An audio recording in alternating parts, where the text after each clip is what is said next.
आज हम पढ़ने वाले सेकंड पोम कीपिंग क्वाइट, जिसके पोइट हैं Pablo Neruda. Now we will count to 12 and we will all keep still. कवि हम सभी को 12 तक गिनने और चुप रहने के लिए कह रहे हैं और उस समय का उपयोग खुद को और औरों को समझने में करें। यहाँ पर जो 12 यूज़ हुआ है वो दिखाता है कि हमारे पास 12 घंटे 12 महीने हैं और उनमें हम नॉन स्टॉप काम करते रहते हैं और ये हमें याद दिलाता है कि समय सीमित है और हमें उसका हर एक पल का अच्छे से इस्तेमाल करना चाहिए। For once on the face of the earth let's not speak in any language. धरती पर एक बार के लिए हम किसी भी भाषा में बात ना करें ताकि हम सब एक साथ कुछ समय के लिए शांत हो जाएं।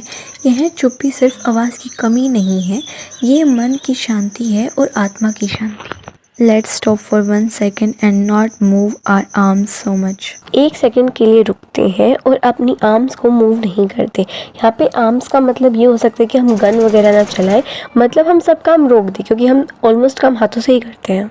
It would be an exotic moment without rush, without engines. It would all be together in a sudden stillness. ये एक रेयर मोमेंट होगा, बिना इंजन बिना भीड़ के हम सब एक साथ होंगे। हम हमेशा भागते रहते हैं, कभी रुकते नहीं हैं, लेकिन जब हम चुप रहते हैं तो हम एक साथ होते हैं, हम सब जुड़े हुए होते हैं। Fisherman in the cold sea would not harm whales and the man gathering salt would look at his hurt hands. शांत रहने से मछुआरे समुद्र में व्हेल मछलियों को कोई नुकसान नहीं पहुंचाएंगे और नमक इकट्ठा करने वाले लोग भी अपने घायल हाथों पे ध्यान देंगे। ये पंक्ति हमें बताती है कि जब हम शांत होते हैं तो हम दूसरों के प्रति अधिक दयालु हो जाते हैं। Those who prepare green wars, wars with gas, wars with fire, victory with no survivors. ये बताता है कि जो लोग युद्ध की तैयारी करते हैं, चाहे वह प्रकृति के खिलाफ हो, गैसों से हो, उन्हें कभी सच्ची जीत नहीं मिलती, क्योंकि युद्ध में कोई भी नहीं जीतता, सब कुछ नष्ट हो जाता है, कोई भी नहीं बचता, इसलिए जीत का कोई मतलब ही नहीं रह जाता। Would put on clean clothes and walk about their brothers in the shade doing nothing.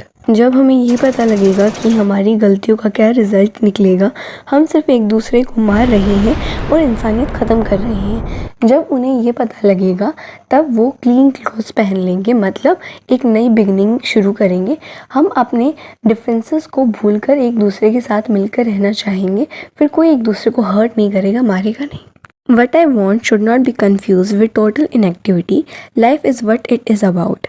I want not truck with that. वह जिस शांति की बात कर रहे हैं वह मृत्यु नहीं है। वह जीवन की गति को रोकने की बात नहीं कर रहे, बल्कि कुछ सेकंड के लिए रुक कर अपने अंदर झांकने और अपनी भावना और विचारों को समझने और शांति का अनुभव करने की बात कर रहे हैं। If we were not so single-minded about keeping our lives moving and for once could do nothing, perhaps her huge silence might interrupt the sadness of never understanding ourselves and of threatening ourselves with death. हम हमेशा अपनी ज़िंदगी में कुछ ना कुछ करते रहते हैं, कभी रुकते नहीं। अगर हम थोड़ी देर के लिए रुक जाएं और कुछ ना करें तो शायद हमें एक गहरी शांति का अनुभव हो। यह शांति हमें अपने आप को बेहतर ढंग से समझने में मदद कर सकती है और हमें उस दुख से बचा सकती है जो हमें ये सोचकर होता है कि हम हमेशा मौत के करीब जा रहे हैं। Perhaps the earth can teach us as when everything seems dead and later proves to be alive. शायद पृथ्वी हमें सिखा सकती है कि जब सब कुछ मृत लगता है और बाद में जीवित साबित होता है, जीवन में हमेशा आशा होती है, भले ही चीजें कितनी भी बुरी क्यों ना लगे। Now I will count up to 12 and you will keep quiet and I will go. अब मैं 12 तक गिनूंगा और तुम सब शांत रहना और मैं चला जाऊंगा।